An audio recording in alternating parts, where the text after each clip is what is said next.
It's 3 a.m. and I've done like 200 vocab flashcards and mock tests. I think my brain just exploded. Congratulations! You have just unlocked level 1 of test prep burnout. Hello everyone and welcome back to How Do I, the most unfiltered, no brochure podcast by GD Connect, where we make the study abroad journey a little less overwhelming and a lot more real. I'm Hadia. And I am Nakul, Program Manager at GD Connect. I have seen every exam prep mistake in the book, and trust me, most of them had nothing to do with the syllabus. Which is why today the 8th episode is How Do I Maximize My Test Score Without Burning Out? Because the real enemy isn't always maths or vocab, it's exhaustion. And what's the point of aiming for a 330 GRE if you're crying into your flashcards every night?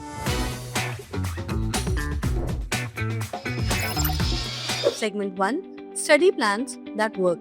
Now let's start with the obvious. You need a plan, duh, but not the I'll study when I'll feel like it plan. That's not a plan, that's just delulu. Exactly. The best scorers I have worked with don't actually study more, they study consistently. 2 hours a day for 3 months beats one frantic 12-hour cramming session. Yeah, I remember a student once told me that they prepped for 2 hours daily, just 2 hours. But they stuck with the plan for 90 days. And their friend, who constantly pulled overnighters in a bizarre manner, they scored way lower. That's proof enough, I guess. Like, bite-sized study sessions are so much better than binging study sessions. Here's a tip for you. Treat your test prep like gym workouts. Build your stamina gradually. A single cram session, that's not training, that's self-inflicted injury.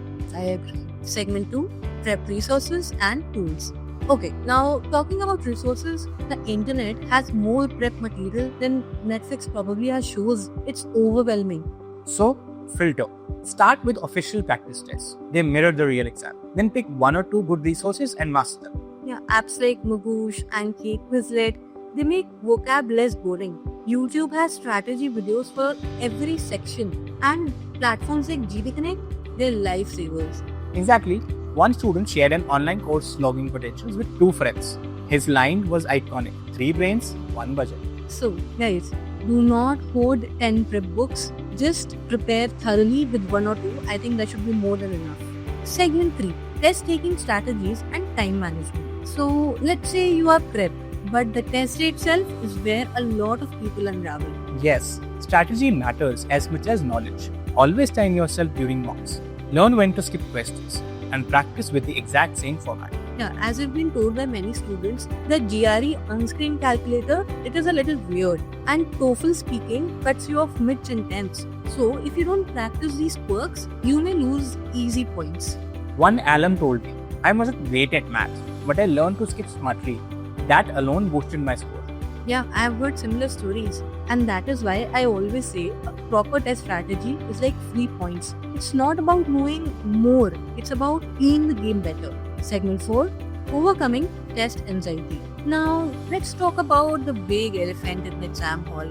Yes, anxiety. Even well-prepped students freeze. Sweaty palms, racing heart, blank mind. The fix? Like I spoke in the last episode. Simulate the real deal. Mock tests under exam conditions, silence, time limits, and no phone. Also, breathing hacks. 4-7-8 breathing. Inhale for 4 seconds, hold for 7 seconds, and exhale for 8 seconds. It actually works. And mindset shifts. Stop telling yourself, this test defines my life. Instead, this test is one of the steps in my journey. Yeah, I remember, and I've done this myself too, honestly, that she recorded herself practicing TOEFL speaking. Week 1 felt like a disaster, but by week 3, honestly, I think she almost sounded like a TEDx speaker. This is a proof that practice will kill the panic. Here's a tip for you. Prep your brain, not just your books. A calm brain always score high. Segment 5, Retake Decisions When and Why. Now let's talk about the dreaded retake dilemma. You didn't hit your target. So, do you try again? Here's the rule. Retake if your target universities clearly want higher scores, or you know what went wrong and how to fix it. Yeah, so do not panic rebook. It's just wasting money without proper prep. Reflect what went wrong, adjust your prep and your strategy, and then retry. Exactly. One of the students bombed GRE Pond the first time. Instead of rushing back, she spent a month fixing math basics. Second attempt, a 12-point jump. It's great. That is why we are saying that a strategic retake is smart.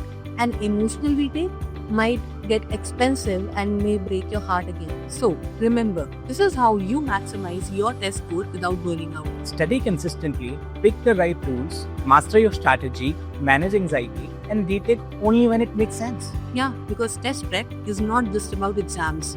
It's training for the focus and resilience you'll need in the grad school itself. Next up, we're switching gears. In episode 9, we'll be answering how do I financially plan before I fly? We'll cover costs, funding options, common money mistakes, and tips to keep you afloat abroad. Until then, as I always say, stay curious, stay prepped, and stay you. Bye.